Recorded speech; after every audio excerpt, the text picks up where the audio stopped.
En realidad el embarazo había sido ideal, nada de vómitos ni esas cosas que le dan a las mujeres, náuseas y todo. Yo decía, a ver, tan rara, ¿será que yo soy rara? Que yo estoy súper bien. Y a los 5 meses empecé a tener un brote, una erupción en la espalda, en la barriguita. Y bueno, me la trataron en ese momento y no recuerdo haber tenido más eso, pero ya después, eso fue a los 5 meses, a los 7 meses me mandan unos exámenes de laboratorio, me los tomo y era para llevárselos al doctor al mes siguiente. Fui y el doctor, cuando recibió esos resultados a los 8 meses, se quedó lívido, me regañó, me dijo, ¿usted por qué fue a ese laboratorio? Ese no es el que yo escojo siempre. Y yo no tenía ni idea. Yo, ¿pero qué pasa? Y él, es que estos resultados tienen que estar mal.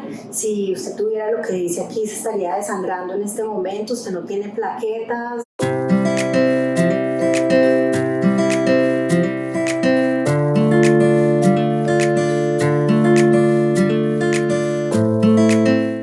Bienvenidos a un nuevo episodio de Almas Luminosas, el podcast a través del cual vemos la luz de Dios en ti y en todos. Hoy tenemos una nueva invitada súper especial, como cada domingo a las 7 de la noche, que entre otras te invito a suscribirte para que te lleguen automáticamente las alertas. Esta vez se trata de Mónica Toro, una arquitecta colombiana que vive en Canadá, que tiene una historia de vida de la que, wow, podemos aprender muchísimo. La tengo aquí sentada al lado. Moni, bienvenida y gracias por abrir tu corazón y esta historia que nos vas a contar. Gracias, Carito, estoy súper feliz de estar contigo, finalmente darte ese abrazo. Lo logramos, que nos hemos conocido virtualmente tanto tiempo y bueno, estás acá, tenerte en mi casa, agradecerte por este espacio que has creado, divino, y gracias. Ay, hermosa, muy hermosa, con todo el amor del mundo. Moni, quiero arrancar preguntándote, para quienes no te conocen, ¿quién es Mónica Toro?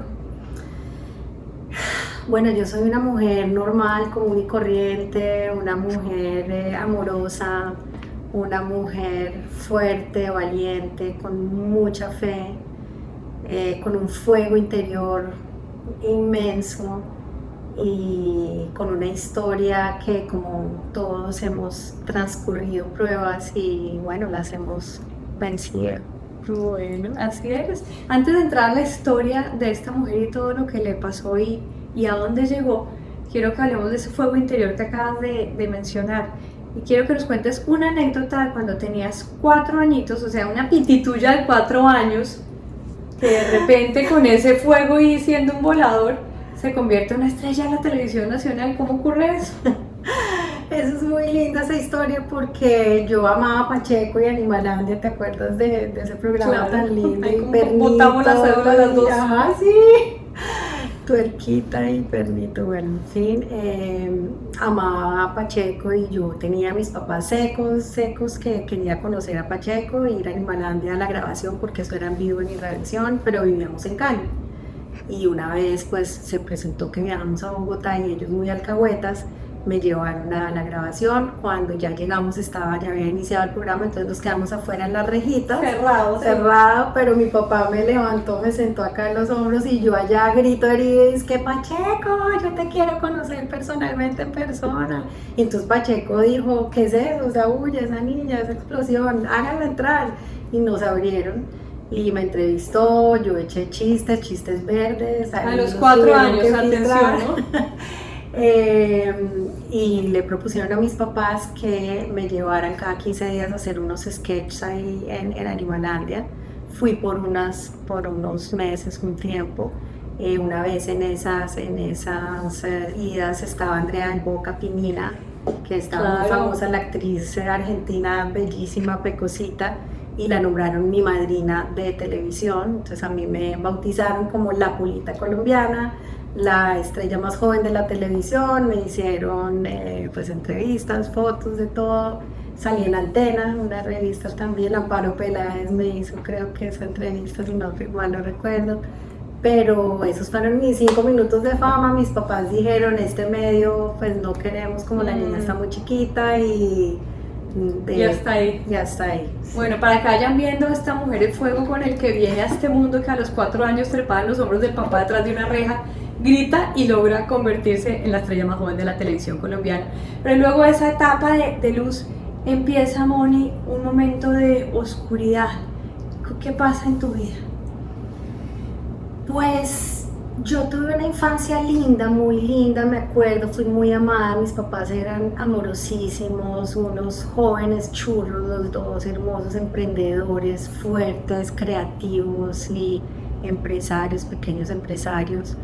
Pero mi papá sufría de una enfermedad muy importante que la hemos normalizado. Desafortunadamente no se le ha dado la importancia social que esto conlleva o que tiene este problema, y es el alcoholismo. Él trató muchas veces de salir de él y en realidad hoy yo he estudiado un poco el tema y sé que es un poco una mascarada para ahogar muchas penas y muchos dolores que como seres humanos traemos, y si no las logramos balancear, pues entonces las personas tomamos ciertas decisiones, y mi papá tomó esa decisión de seguir por el camino del alcohol. Y eso comenzó más o menos cuando tenías 8 años, me contabas. ¿Cómo vives ese periodo y qué pasa en tu casa en ese periodo de tu papá alcohólico? Mi papá pues tomaba en la casa, se encerraba en la habitación a fumar y a tomar su alcohol, y duraba 2-3 días, y yo intervenía para que él pues saliera un poco de esa oscuridad, y trataba de apoyarlo, de decirle: papi, ven, mira, hazlo por mí, ayúdame. Entonces siento que me eché cargas que no me correspondían, y como niña yo sentía o creía que tenía las herramientas para ayudarlo a él a salir de su problema, pero no. O sea, una niña a los 8 años siente que tiene la obligación de salvar a su papá del alcoholismo y de sacarlo de ahí. Se pone esa carga encima y evidentemente el padre no sale, la niña no tiene la preparación, y ahí te empiezas a cargar en tu vida, ¿no? Sí. ¿Qué pasa después? Después la historia, pues el matrimonio de mis papás no sigue, sí, ellos pues se quiebran, ¿no? Se quiebran. Mi mamá, una mujer súper trabajadora también, muy amorosa, mamá y papá, y también intentó por muchos medios también apoyarlo y ayudarlo, pero pues se termina el matrimonio. Y mi papá decide irse y no volver. Entonces tengo un abandono por parte de él a los 14 años, y yo estaba pues en plena adolescencia. Fue muy duro, para mí fue un quiebre de la vida, y pues me marcó muchísimo. No, pero claro, porque además es la niña que trata de salvar al papá, que no lo puede salvar, y encima la respuesta es el abandono. Entonces son dos pesos juntos muy fuertes. ¿Y qué haces tú con eso? Pues en realidad es tan importante para mí que se entienda ese tema del alcoholismo y en las familias lo que eso genera, ¿no? Porque es muy fuerte para la esposa, el esposo, los hijos, ¿no? Para todo el mundo, y a mí en particular. Esa decisión que mi papá tomó pues me dejó como un poco desvalida y como desproveída de esa fuerza, ¿no? Como de esa, yo tal vez creo que sentí como que mis ruegos o mi amor no era suficiente para que él cambiara, pero eso era en mi cerebro de niña, obviamente. Claro, no soy suficiente, lo que yo hago no es suficiente, por tanto no soy suficiente. Exacto, y me quedé creo que con eso por muchos años, y eso pues sí. Entonces esta niña, que era puro fuego, siente que no es suficiente, siente que lo que hace no sirve, siente además que es quizá subvalorado, poca cosa, o no sé cómo ponerlo, que además encima es abandonada. Y esta niña llega a más años a la universidad. ¿Y qué pasa con tu vida ahí, Moni? Yo era muy creativa y me encantaba el arte y tenía muchísima facilidad, y desde el colegio me acuerdo que yo le hacía las planas de dibujo técnico a mis compañeros y todos me decían, no, es que usted es muy buena, y a mí eso me descrestó. No tenía familiares arquitectos ni nada, pero yo dije, wow, esto es lo mío. Y pues como yo tenía esa carga que me había asumido de salvadora un poco de mi papá y de mi mamá también, porque cuando mi papá se va, yo quedo también responsable de la empresa con la que ellos trabajaban siempre juntos, y yo entré a ser la mano derecha de mi mamá desde los 14 años, y pues yo estudiaba, pero también trabajaba con mi mamá siempre. Y para mí eso era mucho trabajo, pero como yo ya traía esa sensación de que yo no, pues como que no era suficiente, yo pensaba como que yo no hacía nada en la vida, como, no, pues es porque tal vez yo me puse la vara demasiado alta y yo quería ser más brillante, sabía mis talentos. Yo pienso que es eso, en el fondo yo sabía mis talentos, yo sentía ese fuego del que tú hablabas al principio, sentía ese fuego, pero no lo podía ver en práctica yo. ¿Y sí estaba haciéndolo porque estaba trabajando y estudiando. Ok, te seguías cargando. Exacto. Venías con carga, ¿no? Te cargaste a tu papá, te cargaste a tu mamá, te cargaste a la empresa, pero además tenías que estar estudiando para poder dar la talla porque no era suficiente. Exacto. ¿Y qué pasa en esos años cuando estás en ese proceso en la universidad, que empiezas conoces a tu novio y qué viene ahí, qué parte de la vida viene ahí? Después vamos a ver cómo todo esto tiene sentido y cómo esto todo se conecta. Pues en realidad, fíjate que en ese proceso yo también traía como un tema de divorcio importante de mi familia por lado y lado, estaba muy presente, y yo me había como comprometido conmigo misma a encontrarme un hombre pues que fuera un buen esposo. O sea, yo decía, no puede ser que no existan hombres que sean comprometidos y que quieran de verdad tener un hogar. Y pues yo estaba juzgando a mi papá obviamente y a los otros hombres, ¿no? Pero después yo obviamente entendí que siempre un divorcio o una pareja era de dos, y en fin, es como un tema muy largo. Sin embargo, eso yo lo traía y empecé a trabajar como con eso en mi crecimiento, y con una conexión con el cielo importante, porque yo pedía un hombre bueno.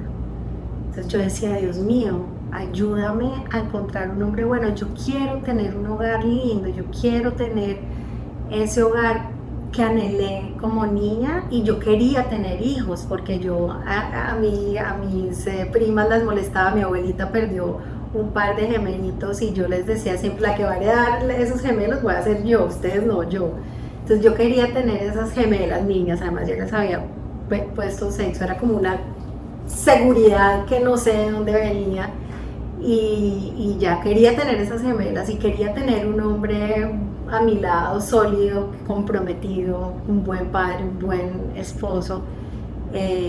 Y se lo pedí al cielo y pues me lo dio. Entonces lo tenía mi novio hermoso y fuimos construyendo esa relación. Después tuvimos a nuestras hijas. Las gemelas. Yo quedé embarazada. Y entonces cuando fui a la ecografía a los 4 meses para ver el bebé, ¿no? Y yo obviamente anhelaba las gemelas, pero pues yo decía, el bebé. La ecografía, el doctor dice que, un momento, acá hay 2 cabezas, y yo no alcancé a decirle que no quería saber el sexo, y son 2 niñas, y yo, ¿qué? Y lloré, yo estaba muy, muy feliz. Heredaste las gemelas. Y ahí fue otra vez a esa niña con ese fuego interior que la habían un poco apagado, que le tocó asumir cargas que no las asumió, y otra vez vuelve la niña que desea, como quiero conocer a Pacheco, quiero heredar las gemelas de mi abuela, y de repente está embarazada y tiene las gemelas. Volvemos a esa etapa donde la luz está por encima de la oscuridad, y entonces tiene finalmente ese par de gemelas. Pero ojo, ahí en el intermedio, en ese embarazo, cuando tienes 5 meses, empiezas a sentir algo. ¿Y qué pasa? ¿Qué pasa entre ese mes 5 y esos últimos meses de embarazo? En realidad el embarazo había sido ideal, nada de vómitos ni esas cosas que le dan a las mujeres, náuseas y todo. Yo decía, a ver, Candara, ¿será que yo es rara, que yo estoy súper bien? Y a los 5 meses empecé a tener un brote, una erupción en la espalda, en la barriguita. Y bueno, me la trataron en ese momento y no recuerdo haber tenido más eso, pero ya después, eso fue a los 5 meses, a los 7 meses me mandan unos exámenes de laboratorio, me los tomo y era para llevárselos al doctor al mes siguiente. Fui y el doctor, cuando recibió esos resultados a los 8 meses, se quedó lívido, me regañó, me dijo, ¿usted por qué fue a ese laboratorio? Ese no es el que yo escojo siempre. Yo no tenía ni idea, yo, pero ¿qué pasa? Y él, es que estos resultados tienen que estar mal. Si usted tuviera lo que dice aquí, se estaría desangrando en este momento. Usted no tiene plaquetas, mejor dicho, tiene una enfermedad, un momentico. Entonces me tomó la presión, la tenía por el cielo, 180, 100 y pico, no me acuerdo, y no me quedó morado el brazo. Entonces él estaba súper desconcertado porque mi cuerpo no muestra lo que, como la enfermedad, lo ¿no? que realmente estás teniendo, o sea, razón. tu cuerpo se blinda y no muestra lo que está pasando adentro, y es la primera vez que te das cuenta de eso y terminas en la unidad de cuidados intensivos. Exacto. No quedé en la unidad de cuidados intensivos, pero porque fue un milagro de verdad del cielo. Yo pienso que realmente el doctor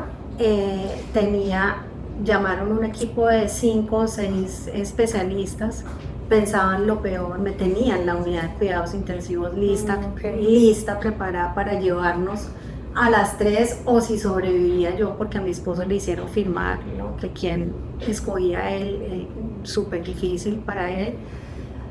Pero yo, cuando llegué a esa cirugía, yo tenía una convicción muy grande y yo volví a conversar con el cielo y volví a decir,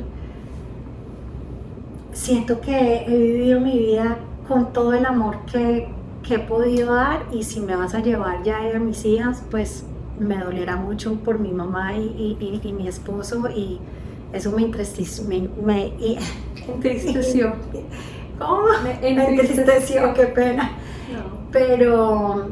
Pero entré muy confiada, puse en las manos de Dios a todo el equipo médico y entré.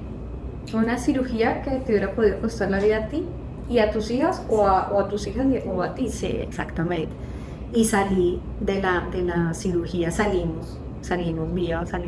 No me llevaron a la unidad de cuidados intensivos a las niñas, sí, obviamente, porque se les había parado el desarrollo un mes antes, o sea, eran 8 meses de gestación y 7 de desarrollo, y nacieron pequeñitas. Camila tenía 1500, pesó 1530 gramos, Mariana 2300, estaba más sólida Mariana, afortunadamente. Y bueno, yo, la primera reacción cuando me despierto de la anestesia es tocarme la barriga y pedir que quería ver a mis hijas, y no me podían llevar porque yo estaba muy delicada, pero me pasaron en la camilla por fuera de la unidad de neonatos y me las mostraron así por las ventanitas, y yo las vi, y ahora ahí están mis chiquitas, y ya. Y descansaste otra vez, como que la luz brilló y descansaste.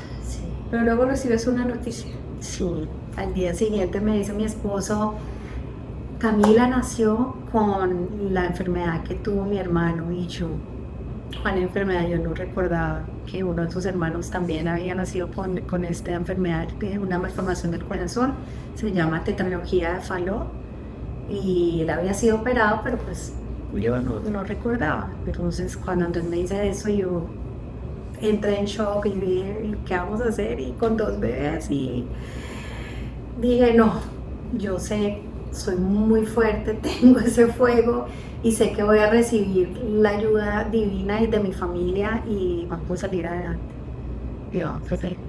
Era una enfermedad que en Colombia en esa época me contaba Moni, que tenía que hacer una intervención para los pulmones a los 2 años y luego para el corazón a los 4. Pero esta pareja investiga y encuentra que hay países del mundo donde se pueden operar más bebés, y encuentra Canadá. Sí. Y se vienen para Canadá con su bebita, sí, a una cirugía. ¿Qué pasa ahí? Eso fue una decisión bien difícil porque implicaba dejar a Mariana, la gemelita de Camila, y para mí, pues yo sabía que eso iba a ser difícil, iba a marcarnos mucho, sobre todo a Mariana porque era muy bebé, tenía 9 meses de nacidos. Nos vinimos para operar a Camila a los 9 meses, Mariana se quedó con la nana en Bogotá, con mi mamá, con los abuelos, los papás de Andrés, y Andrés y yo nos vinimos para Camila. A Camila le dan gripa y en ese momento preciso había una huelga de enfermeras y todo se paralizó.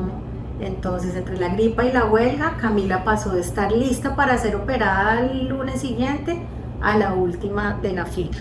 Esperamos 15 días, 20 días, nada. Cuando ya íbamos a cumplir el mes, los doctores nos reunieron y nos dijeron: mire, ustedes ya llevan un mes acá, porque nosotros le dijimos, Andrés tiene un mes de vacaciones del trabajo y se supone que eso iba a durar 15 o 20 días máximo, todo el proceso.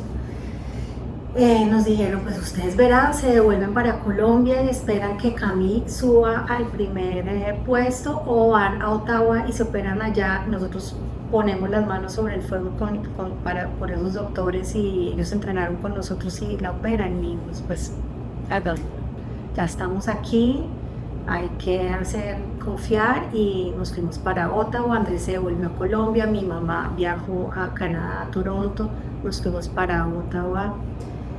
Y ahí empezó una historia, otra vez, como tú lo has descrito, de oscuridad dura, porque Cami entró a cirugía, no la podían poner en el bypass porque su sangre no tenía una proteína que es necesaria para que la sangre quede líquida, y se demoró el tiempo, entonces ya ella llevaba como 3 horas ahí manipulada y una todo. bebé de 10 meses Sí, de este tamaño, ¿no? ya tenía 10 mesecitos. Y nada, y mi mamá y yo pegadas ahí, sí, mejor dicho, si no habíamos rezado, no, todo lo que no habíamos rezado, estábamos entregadas a pedirle a todos los santos y que nos ayudaran con Camilita.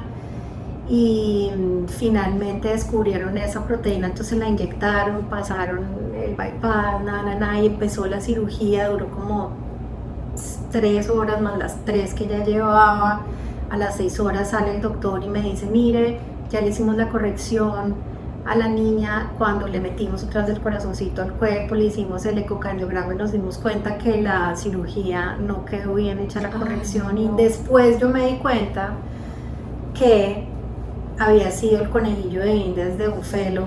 Yo no tengo nada contra los fellow, pero obviamente para mí en ese caso era Pues como la hija de uno le va a operar a alguien que no está graduado y con experiencia. Exacto. Entonces fue la práctica para un fellow, y pues el muchacho no hizo bien su cirugía. Entonces, otra cirugía. Y entonces me dijeron: ya lleva 6 horas, pero necesitamos aprovechar que está todo el equipo ahí, que ya tiene la tal proteína esa, que no sé qué va, y pues vamos a otra vez a hacerle el bypass, sacar el corazoncito del cuerpo y vamos a operar y a corregir, porque pues ya toca. Y yo pues toca. Y esa cirugía fue eterna, otras 3 horas, yo no sé, fueron como 9 o 10 horas. Finalmente llegó el doctor y me dijo: bueno, ya se terminó, ya la vamos a sacar a la unidad de cuidados intensivos, y yo, por favor, déjeme estar con ella, yo necesito tocarla, que ella sienta a su mamá, porque puede estar, o sea, puede que no pase de bueno.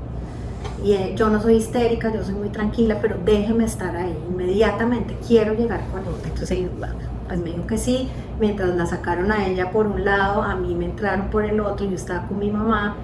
Y cuando entramos a la unidad de cuidados intensivos, empiezan todas, la estaban conectando ahí a todas las máquinas y empezaron todas a pitar, pues Todas las alarmas. Le dio un paro cardíaco, se le paró, obviamente su cuerpecito pues no aguantó toda la manipulación y todo, y ya nos iban a sacar, pues claro, un natural, pero yo les rogué a los guardas, como a los del servicio, que por favor me dejaran ahí, que yo necesitaba estar presente, enviándole el amor a mi hija y estar yo viendo las cosas, que yo no me iba a desmayar, que yo era tranquila. Y le dije a mi mamá: mami, salte tú, porque ella es más nerviosa, y ella: no, yo me quedo con usted, yo tranquilita aquí. Entonces nos sentaron como en unas butacas, pero yo veía la camilla, estaba a, no sé, 3 metros de donde yo estaba.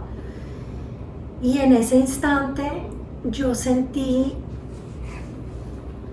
se me movió el cuerpo, yo no pensé, pero yo sentí la necesidad de hacer así, como que se me Como que levantaron estuviera las pasando manos, una sí, energía a través tuyo. a través mío, y yo levanté las manos y las apunté hacia la camilla donde estaba Cami, y yo sentía que me bajaba una energía como una cascada, y salía y salía y salía, y empecé a orar como en voz alta y a decir algo.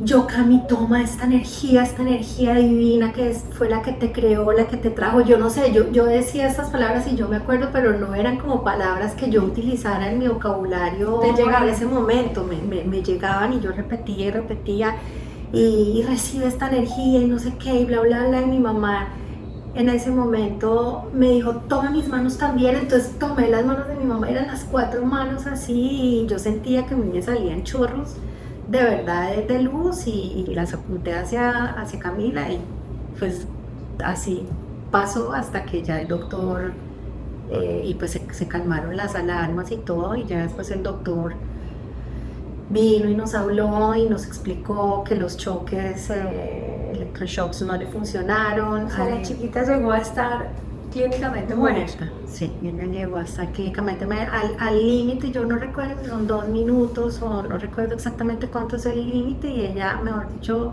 creo que por una milésima de segundo no llegó a eso, y ellos pensaron que había tenido muerte cerebral. Después los días siguientes le hicieron una cantidad de exámenes al cerebro y todo, pero en ese momento, a raíz de ella haber pasado tantas horas en la mesa de operaciones, no le pudieron cerrar el esternón. Eso lo cogen con unos ganchos porque estaba demasiado inflamada. Entonces el doctor lo que hizo para evitar las infecciones fue solo cerrarle la piel. Entonces le cosieron la pielcita, pero le dejaron el esternón abierto. Afortunadamente, digo yo, porque entonces él pudo, en el instante en el que los choques no le funcionaron, cortó y le metió la mano y le hizo masaje cardíaco al corazoncito. Y entre ese masaje cardíaco y esa energía, o el... volvió el alma al cuerpo, sí, con esa luz. Sí, entre lo humano y lo divino, Cami revivió, y... Otro milagro, ¿no? Y otra vez... otra vez la luz, ¿no? Otra vez. La luz del milagro que le daste a las gemelas, que las pudiste tener a partir a pesar de todo eso que te pasó, que se salvó la mamá, se salvaron las niñas en la cirugía, digo yo, triple milagro. Y luego viene todo esto, y otra vez la muerte, pero Dios, nuevamente la vida triunfa sobre la muerte, y se salva Camila en medio de una experiencia mística tuya. Pero en esos momentos, obviamente, tú como mamá tenías muchos años acumulados de cansancio y agotamiento, porque no habías podido parar una, y te llegaba otra, y te llegaba otra, y te llegaba otra. Y de repente ya regresas con la niña sana a Colombia, que era el momento de como reposar y recuperarte. ¿Y qué pasa en Colombia? Cuando yo regreso de esos 2 meses que fueron en ese tema con Cami, que es largo, pero no lo vamos a detallar acá, llego pues feliz con mi chiquita, y yo había pedido que me llevaran a Mariana a Canadá, o que la trajera a Canadá, porque no podía estar más tiempo separada de ella. Entonces estaba con las dos, con Marianita en el hotel y con Camilita en el hospital, y así pasé esos 2 meses de cuidados intensivos, y ya después regresé con las dos a mi hogar nuevamente, con Andrés, con mi mamá. En ese momento yo estaba con la mamá de Andrés porque todos tomaban turnos. Llego y me encuentro con una Mónica agotada, Obviamente. agotada completamente, y pues con necesidad de llorar, yo creo, y de sentir esto y de procesar todo esto que había vivido. Pero pues tenía 2 chiquitas que atender, ¿no? Que me necesitaban, tenían 1 añito, 13 meses ya, y me necesitaban, y yo quería dormir, y en mi entorno no estaba bien visto como hacer siestas y descansar, y no, como que hay que levantarse temprano a las 6 de la mañana y la jornada completa, y no, y yo no podía realmente, yo estaba muerta. y no pude descansar, No ni pude hablar, descansar. ni hablar, porque yo quería hablar del dolor que sentía, de esa experiencia, contarla y decir, pues pucha, es que me pasó esto, nos pasó esto, sufrimos esto, vivimos esto, esta fue la experiencia, pero claro, entiendo hoy, claro que sí, las personas no querían darme largas para que yo me quedara como en ese dolor eterno, pero yo necesitaba contar mis cosas y me decían, más bien enfóquese en agradecer, la niña está viva, concéntrese en eso y ahí está la otra también y hágale, siga. Claro, muy buena intención. Seguramente la gente te decía enfóquese en agradecer. Por supuesto, el agradecimiento es poderosísimo, Sí. pero si uno tiene una carga emocional brutal como la tenías tú y no puedes sacarla y no puedes ahogarla, es como ponerle maquillaje de agradecimiento a un dolor muy fuerte, a un trauma muy fuerte y emoción que se reprime, se hace más fuerte, lo que se suprime claramente persiste, o sea, lo que se resiste persiste, dice la famosa frase. Entonces, toda esa carga acumulada que vienes teniendo desde niña, de asumir funciones que no te correspondían, de un embarazo joven, de las gemelas, de casi morir, de ahora lo de Camila, de llegar y no poder descansar y no poder ni siquiera hablar, eso te llevan a qué.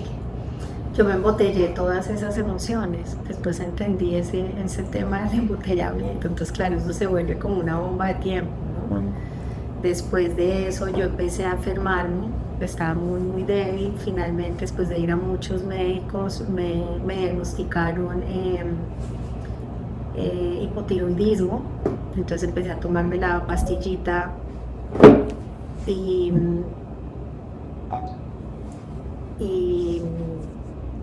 se me fue el libro. Entonces, después de todo eso, te diagnostican hipotiroidismo y te empiezan a dar medicamentos. Me dan los medicamentos para el hipotiroidismo y sigo así, pero muy débil, seguía como con ese mismo patrón y empecé a buscar, yendo a médicos alternativos, bueno, por todas partes, hasta que finalmente fui a un psiquiatra porque ya me estaba sintiendo tan mal que algún doctor me dijo, pues usted está teniendo una depresión. Entonces fui al psiquiatra y empecé un tratamiento, me medicaron. Yo siento que ese tratamiento me ayudó un poco a enmascarar como lo que yo estaba viviendo, porque sí logré ser un poquito más funcional, Pero seguía el dolor guardado. pero seguía todo ahí debajo. Entonces, para ese entonces ya nosotros habíamos aplicado la residencia para venirnos a vivir acá y fui funcional para pues hacer todo lo que se necesitaba, para sacarnos como familia para llegar acá y todo, pero pues me vine mal, estaba muy débil, muy frágil y enfrentarme a la imitación, Dios mío, eso es durísimo, es una cosa fuerte también y pues sí, enfrentarnos a la soledad porque no vinimos con amigos ni con familia, ni nada, estábamos solitos, nunca nos han faltado los ángeles de la guarda, la verdad que no nos podemos quedar, tuvimos 2 familias que nos acogieron en ese momento muchísimo, incluso en Toronto con Cami también tuvimos gente divina a nuestros alrededores que no podría no siempre la luz presente ahí a pesar de eso. Siempre personas hermosas, ángeles de carne y hueso que no nos desamparaban y me sacaban del hospital y me llevaban a almorzar y a pasear y a dar una vuelta para desconectarme un poquito, pero pues yo si no estaba presente ahí, de verdad que Cami, con todo lo que te conté, no hubiera contado la historia, pero... Entonces, volvamos a Canadá. Estás con ese diagnóstico de depresión, tú al principio no identificabas pues porque no vivías atacada llorando, estabas con medicamentos de hipotiroidismo, estabas con medicamentos que te ha dado el psiquiatra, estabas recién llegado a un país con todo lo duro que es emigrar, con todo el peso que es cambiar, y aquí, ¿cómo empiezas a vivir esa experiencia? O sea, todo ese conjunto de cosas que empieza a pasar en Canadá, ¿a dónde te lleva? Cuando llegué acá empecé a disminuir el antidepresivo con dirección médica y yo lo que no sabía en ese momento era que el hipotiroidismo causaba muchos síntomas de angustia y depresión porque hay una desregulación hormonal muy grande y esa partecita no estaba siendo bien sostenida, mi dosis era muy poquita. Entonces desde ahí yo ya venía también además con un desbalance muy importante. Entonces los médicos acá siguieron pretendiendo darme más antidepresivos. Cuando empecé a buscar médicos ya quedé con ese tag de depresión, entonces solo se fijaban en eso y no me miraban el tema hormonal para nada. Me daban la misma dosis y antidepresivos. Yo no estaba ajena ni jamás como sido enemiga de los medicamentos ni de la salud mental. Sé que hay muchas enfermedades mentales y es muy importante uno tratarse, ¿no? Y seguir las indicaciones médicas, y si necesitan los antidepresivos y le funcionan, bienvenidos, pero en mi caso no me ayudaban y todos los diagnósticos que me daban con respecto a la salud mental no me brindaban a mí una solución. ¿Y a dónde te llevó toda esa situación?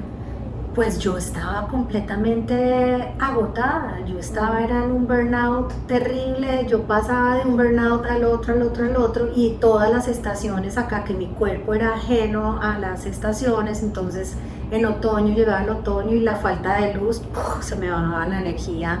Llegaba el invierno y para enero yo ya era un trapito, no tenía ni alientos de nada, pero pues yo vivía la vida como todo el mundo, trabajando en la casa con las niñas, yendo, viniendo y todo, pero sentía que mi cuerpo no tenía energía y sin embargo yo no paraba, seguía por dentro, agotada y ¿En qué momento tocaste fondo? Cuando ya pasaron muchos inviernos y yo en verano recuperaba un poquito de energía, y cuando me di cuenta que no me alcanzaba esa energía que recuperaba en verano para catch up, para adelantarme de todos los pendientes que dejaba en otoño y en invierno, ya dije, esto no puede ser, no es por ahí, entonces dejé pues con el médico los medicamentos, dije, esto no es por aquí, yo necesito encontrar la raíz de lo que me está pasando. Empecé a investigar muchísimo, a leer, a buscar, a sentir mi cuerpo también, a hacerle caso a mi cuerpo, a ver qué era lo que necesitaba, orar también, a reconectarme con esa luz, con esa espiritualidad. Sí, con esa intuición que tenía desde chiquita y con esa magia que tú haces y que hice con Pacheco y que, ¿no? Que hiciste con Pacheco y las gemelas, claro. Entonces empecé a encontrar otros caminos diferentes, empecé a conectarme desde otra forma en oración con ese Dios en el que yo creía, con esa fuente en la que yo creía. A meditar, empecé a meditar profundamente y a tener unas revelaciones muy lindas, a sentirme en paz, a encontrar como esa fuerza, a llenar ese vacío que yo desde los 11 años recuerdo que yo respiraba y yo sentía que no me bajaba el aire. Y en tu charla el viernes te oí, recordé eso también. Y empecé a llenar ese vacío por fin y yo dije, wow, esto es, ok, voy por buen camino, pero seguía enferma, seguía débil, hasta que, ¿qué pasó? No sé, nos cambiamos de apartamento, dimos la cuota inicial para un apartamento y yo empecé una renovación. Y en esa renovación quedaron los últimos cartuchos la última llamita de esa velita que sentía que ya se estaba esfumando y literalmente ya yo me estaba quedando sin energía, pero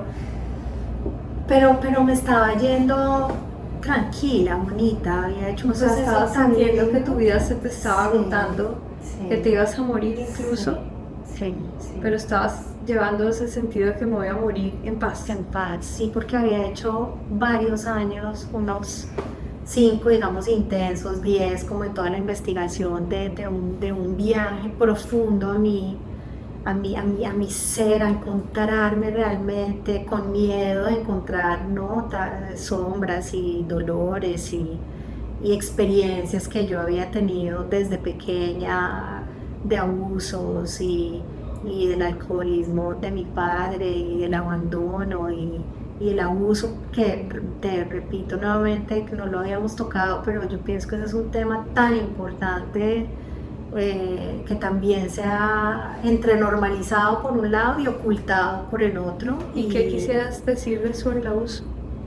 Sí. Es importantísimo que los padres y los cuidadores estemos más atentos con el abuso, no solamente el abuso sexual que pasa todo el tiempo, más de lo que nos gustaría admitir, porque las estadísticas son altísimas en todo el mundo, el abuso también emocional, mental, de todo tipo a los niños, porque finalmente los niños, nosotros fuimos niños y los niños son los que pues hacen la vida, ¿no? Entonces, si esos niños no están protegidos, no están sanos, no tienen ese respeto que se merecen, pues qué esperanzas de los adultos. Entonces, por eso tantos adultos, tantas enfermedades, Tanto tanta trauma, drogadicción, enfermedad física, enfermedad mental, alcoholismo, drogas, traumas. Claro, los niños se les respeta su niñez, deberíamos todos respetarlos, no darles cargas que no son de niños. Haciendo un fast forward al futuro, a ese momentito en que sentías que tu vida se te estaba apagando, de repente tienes una experiencia mística, así la llamo yo, hermosísima, que yo quiero que nos la cuentes porque es una muestra nuevamente de cómo la luz, cómo Dios vuelve a brillar sobre eso que parece oscuro. Yo, Caro, para ese momento ya llevaba meditando un tiempo largo y había encontrado en mí nuevamente esa fuerza, y en todo este proceso de enfermedad tan largo, donde yo no sabía realmente qué era lo que me estaba terminando la vida o me estaba apagando esa llamita porque no tenía el diagnóstico adecuado. Un día entré en meditación, yo ya sentía que como que la vida se me escapaba, pero yo sentía paz, había ya hecho ese camino de autoevaluación, de encontrarme y todo lo que te conté antes, y un día le dije a mi familia que yo sentía que se estaba acercando la muerte, pero no quería hacerlo como desde una forma dramática ni para llamar la atención, ni mucho menos. Realmente yo me estaba sintiendo en paz. Yo los senté un fin de semana y les dije con mucho amor: quiero agradecerles porque he tenido una vida extraordinaria al lado de ustedes, 30 y pico años al lado de Andrés, y con mis chiquitas 20 y algo en ese momento, ya no, las matemáticas no me acuerdo en ese instante. Y les dije, se me va a acabar en cualquier momento, pero me voy tranquila, me voy feliz y quiero que lo sepan. Ellos obviamente me dijeron: ay, mami, por favor, o sea, en serio, no, pero igual lloramos, hicimos como ese proceso. Yo les dije: no, vengan, que de verdad es honesto, es que lo estoy sintiendo, y si yo me voy, yo quiero que estemos tranquilos, que estemos todos tranquilos. Nos abrazamos, nos besamos, hablamos, hicimos como un momento muy Y especial. una pregunta ahí que me surge en este momento, y es, ¿qué era eso que sentías que te llevaba a pensar que te ibas a morir? Digamos, no había una enfermedad diagnosticada, pensabas que iba a haber un accidente, o sea, ¿qué era eso que estabas sintiendo? Es que como yo estaba tan débil, tan débil, y no tenía fuerzas físicas casi, ya mi mente, incluso mi memoria y como toda la parte racional me costaba mucho trabajo estar como despierta y concentrada en el día a día y ser funcional y pasar como todo un día siendo funcional. Yo cada vez sentía que tenía menos vida, así, literal. No te sé explicar porque yo no sentía que iba a haber una catástrofe, ni que... No, sino que la velita se iba realmente apagando. era una sensación como que mi alma se estaba desprendiendo poco a poco del cuerpo. No Sí, lo sé explicar. Y nada, tuvimos esa reunión tan bonita con los cuatro, con los cinco, con todo, y ya yo me fui a hacer como una siestica, a recostarme, y entré en meditación, y por primera vez, porque había tenido visiones y eventos muy lindos en las meditaciones, por primera vez escuché algo, o que soy consciente que escuché algo. Entonces yo entré en la meditación, empiezo a respirar, a hacer mi conexión, y se me empiezan a aparecer como unas imágenes, que yo soy muy visual y mis meditaciones son bastante impactantes para mí.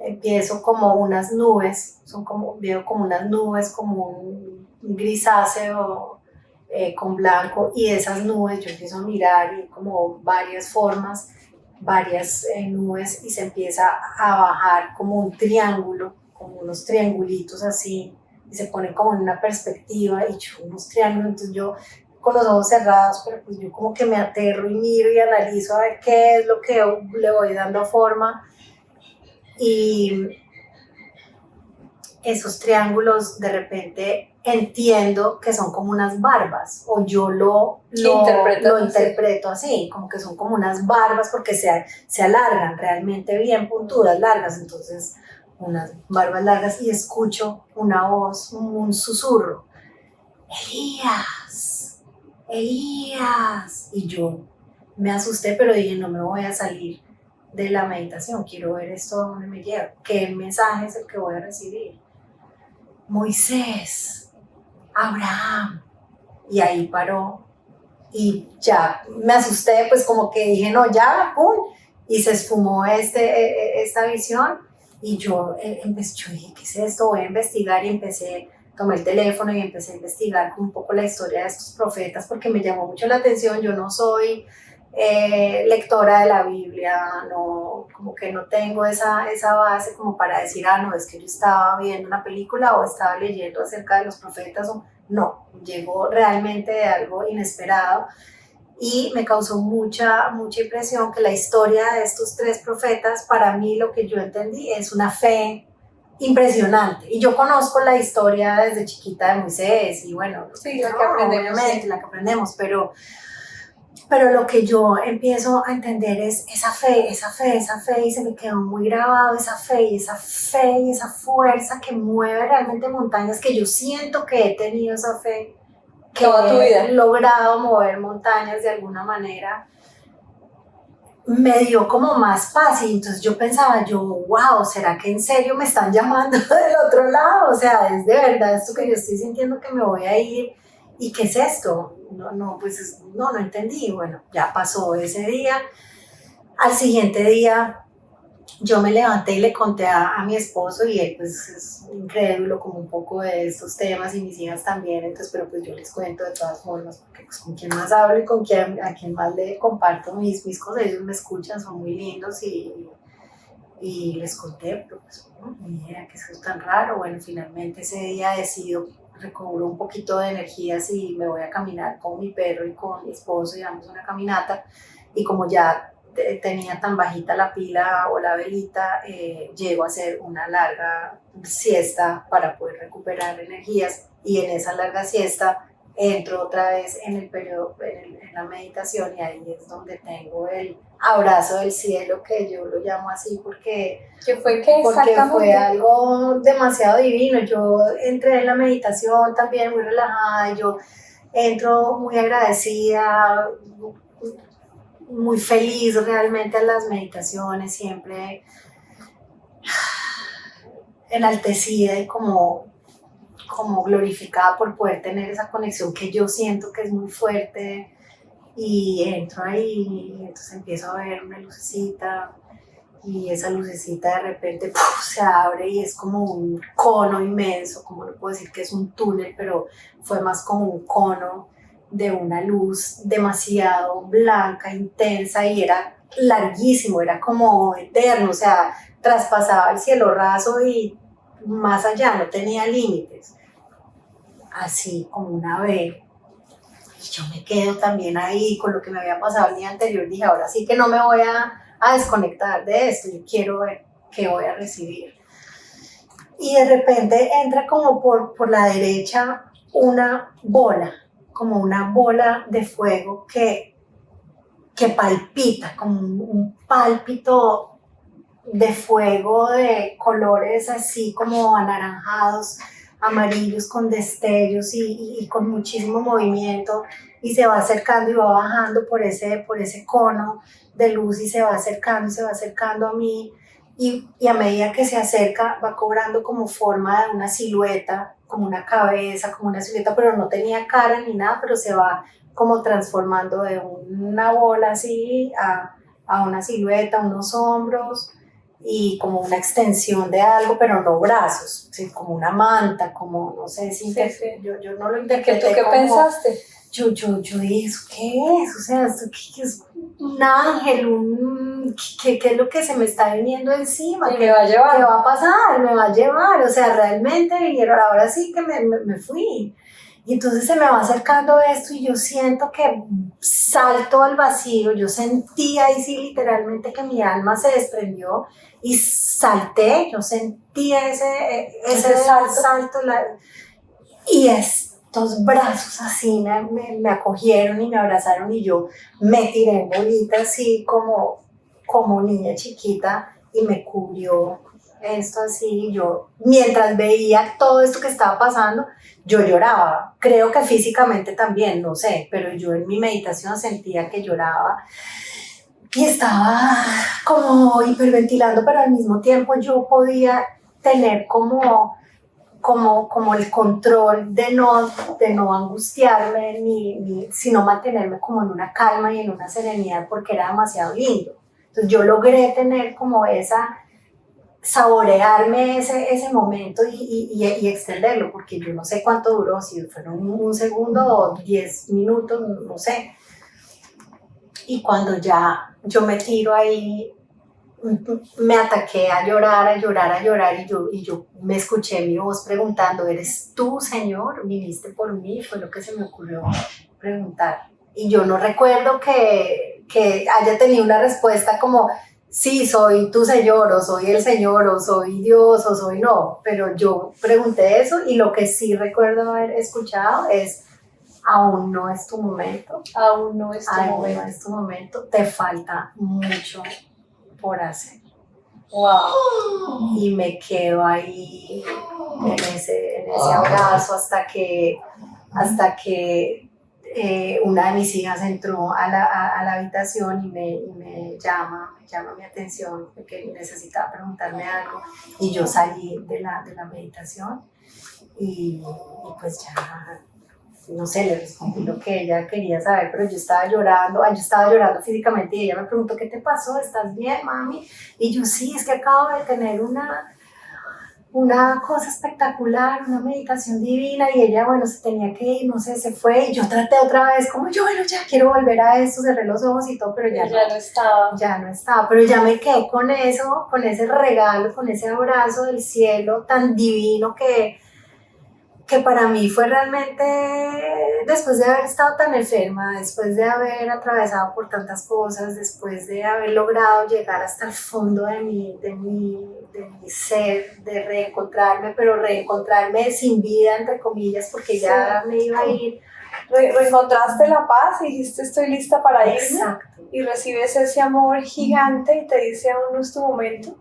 Y lo más lindo, les cuento, es que a partir de ese momento empiezan a pasar unas cosas en Moni donde por fin el cuerpo se manifiesta y finalmente hay una enfermedad real que ahí sí pudieron diagnosticar, ¿correcto? Exactamente, es que eso fue como realmente para mí el premio. El premio, es como que pasaste la prueba, más o menos es lo que yo siento, yo lo interpreto así, es como que atravesé por un periodo de pruebas duras, fui súper resiliente, fui muy fuerte, me caí muchas veces, pasé por muchas muertes también de mi ego, de mis cosas, atravesé mis sombras, mares, desiertos, todo lo que atravesamos cuando uno pasa por las noches oscuras, tantas que viví, porque en realidad no fueron poquitas. Pero tener esto es como recibir esa voz como saliste fortalecida, hiciste bien el camino, llegaste a algún punto de la meta. Uno nunca llega a la meta hasta que no se desprenda de este cuerpo, pero pues es como llegar, como que me dieron un trofeito, ¿no? De la carrera, de la maratón o de la carrera de la vida, y y me dijeron, mira, has hecho un buen proceso de ir al fondo, has amado. Pues para mí eso también, has amado, has sabido amar, has sabido servir, has sabido... Sí. No sé, eso. Bueno, pues mira, Moni, qué historia tan hermosa, y para ella es el premio porque finalmente entendió cuál era la condición y encontró el tratamiento y la luz llegó para quedarse. Quisiera pedirte un mensaje final para cerrar este capítulo tan hermoso de Almas Luminosas. Yo en realidad quisiera dar un mensaje de esperanza para las personas que atraviesan por enfermedades invisibles, que son muchas de las enfermedades del sistema inmune, que finalmente el diagnóstico que empezó a mostrar mi cuerpo y después de un proceso como de 1 año y pico obtuve el diagnóstico de enfermedad celíaca y a otras alergias alimentarias. Entonces estas son enfermedades del sistema inmune que son catalogadas muchas veces como enfermedades silenciosas o no tienen, invisibles, claro. que no tienen muestras físicas. Y muchos doctores pues no van más allá a indagar cuál es la raíz del problema. Entonces creo que mi mensaje es un poco para eso, para que los pacientes no sean pacientes inactivos de pronto, sino que entren en un proceso de investigar, de actividad, de escuchar su cuerpo, de creerse sus intuiciones, de no es que no escuchen al médico, ¿no? Obviamente que sí, pero que haya como una compaginación entre los dos y que los doctores también vayan un poco más a encontrar esa raíz, porque es importante tener una calidad de vida sana y si se pierden muchos años de salud. Bueno, muchas gracias, Moni hermosa. Están oyendo al perro de Moni, que está emocionado con la historia de su mamá, llorando, acompañando estos últimos minutos. Entonces, ya saben, todos los domingos, 7 de la noche, Almas Luminosas, porfa, suscríbanse. Aquí estamos para ustedes. Después de que concluimos la entrevista y una vez regresé a Colombia, Mónica me envía este audio para todos ustedes. Es un audio que para ella es muy importante que escuchen porque les habla de las implicaciones y los aprendizajes de una enfermedad como la enfermedad celíaca, y su mensaje es muy potente. Escúchalo hasta el final, que tiene realmente una información y un mensaje muy poderoso. Bueno, Carito, retomando después de la interrupción de Toby con sus hermosos llantos, que me estaba sintiendo todas las emociones al contar la bella historia del abrazo del cielo, quisiera concluir con la explicación del por qué la importancia de haber recibido el diagnóstico de la enfermedad celíaca. No sin antes transmitir un mensaje de esperanza para las personas que escuchan este hermoso espacio que has creado, y es que si están padeciendo una enfermedad y no encuentran solución, no desfallezcan. Tengan fe y confianza activa. Para mí, ese abrazo del cielo partió la historia de mi vida en prácticamente muriendo en 2019, a llena de vitalidad en 2024. Ha sido un proceso de recuperación sostenido y sin dejar de recibir ese hermoso recorderis que tener fe y confianza paga. El mensaje auditivo que escuché con los nombres de los 3 profetas que más fe han tenido en la historia judeocristiana me llenaron de más valor, y el abrazo del cielo al día siguiente fue el sello que jamás olvidaré. En este largo periodo de enfermedad yo aprendí muchísimas cosas, y la más importante fue no desfallecer ante la fe activa, como yo la llamo. Ya pasando a la explicación, es más científica, podría decirlo, y es que se han hecho muchas investigaciones con respecto a la conexión intestino-cerebro, ya que esta afecta gran parte de lo que sucede en nuestro cuerpo, y se ha entendido que el estado de la salud intestinal puede ser la raíz de muchas enfermedades. También se ha descubierto que a través del nervio vago o los nervios vagos que bajan desde la cabeza hasta nuestro sistema digestivo y bueno, creo que otras partes del cuerpo también, yo no soy médica, recordemos eso, existen unas avenidas, allí se conectan con los intestinos desde el cerebro y por estas avenidas transitan los neurotransmisores que en un gran porcentaje se producen en esta área de nuestro cuerpo.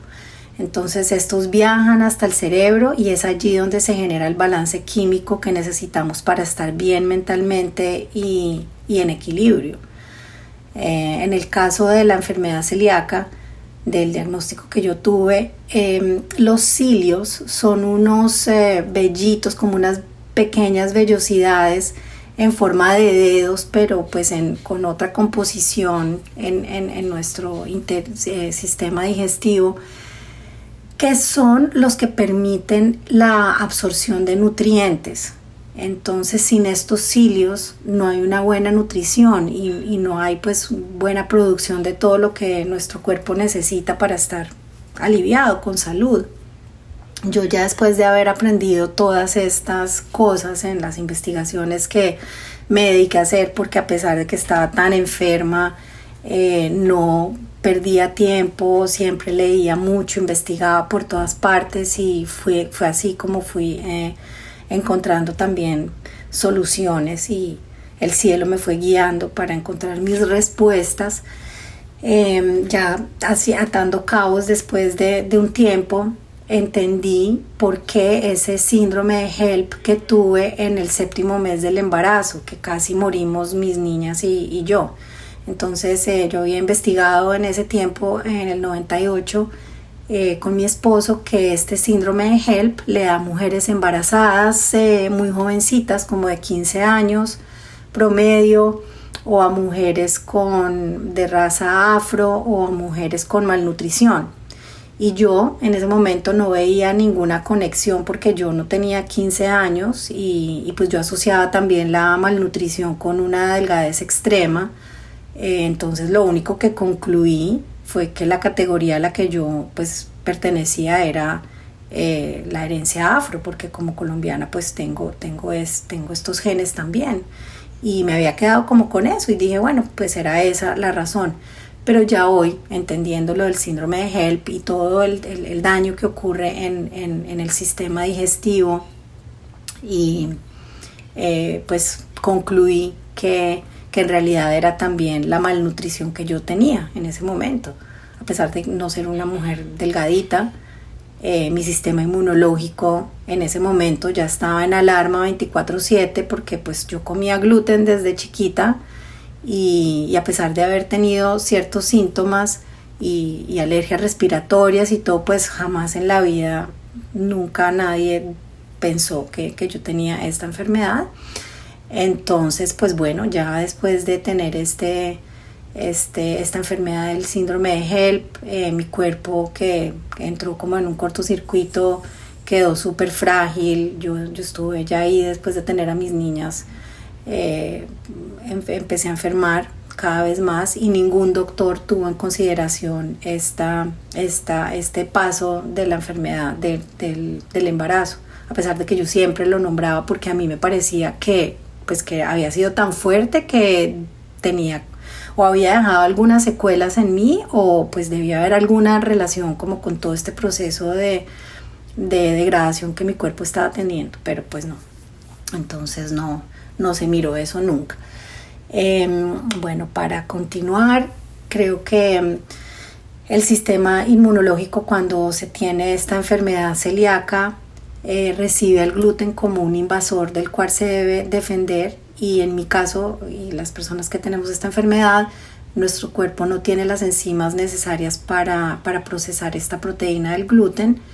Y el cuerpo, al defenderse de ellas, termina atacando los tejidos, las mucosas de nuestras paredes intestinales y de otros órganos En mi caso, afortunadamente, el único que estuvo muy atacado fue la tiroides, que ya me queda un pedacito chiquitico, porque la tiroides tiene una composición muy similar a la de esta proteína del gluten. De ahí viene la tiroiditis de Hashimoto's, y pues esto sí desregula una cantidad de cosas, porque la tiroides es la que regula prácticamente, bueno, casi todos los sistemas del cuerpo. Así que este es como otra capita, pero pues ya después de esa destrucción creo que otro milagro será necesario para que ella se vuelva a reproducir.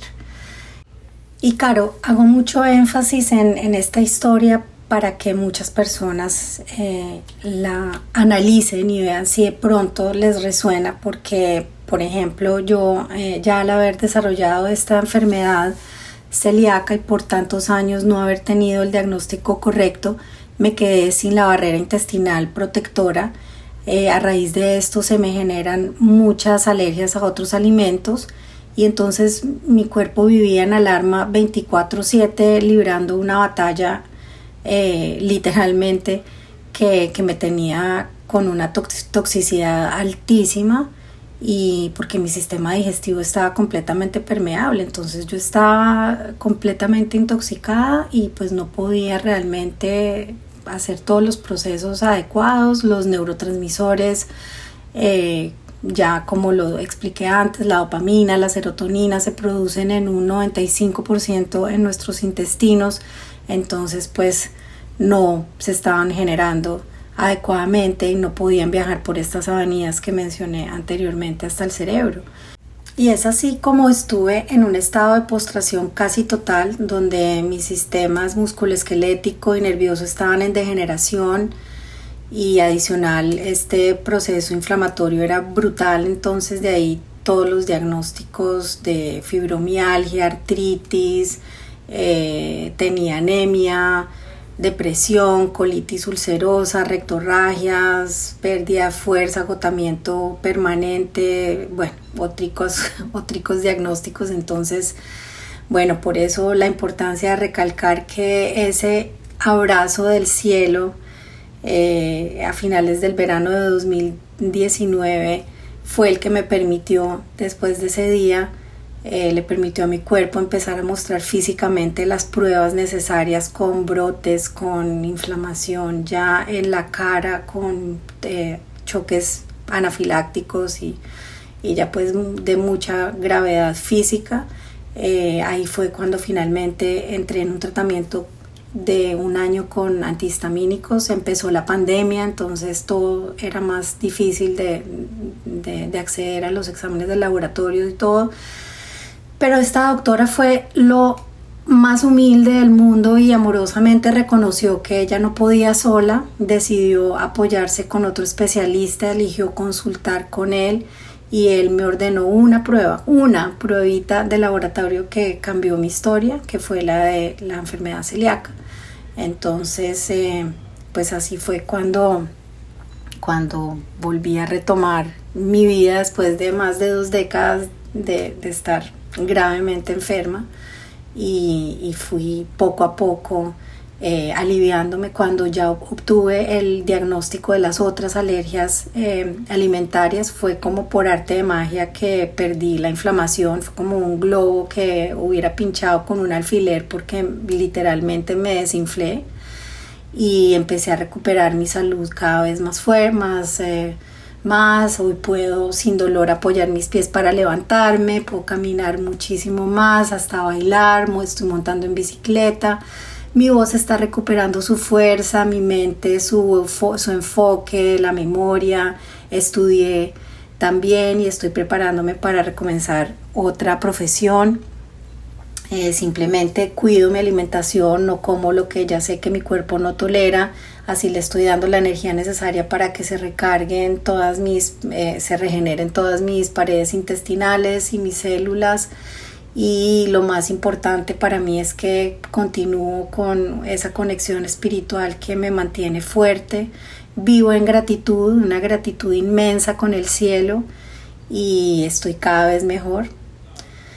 Yo estaba muriendo, mi chispa de vida de esa chiquita burbujeante se estaba agotando y en mi caso la raíz física de mi enfermedad estaba en mi abdomen, donde todo comienza, donde la primera célula se implanta, allí donde se reproduce la vida.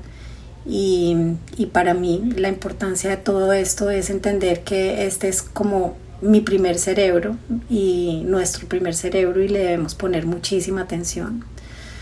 Te agradezco mucho, Carito, por esta oportunidad, porque contar esta historia me conmueve y realmente deseo que pueda ayudar a otras personas.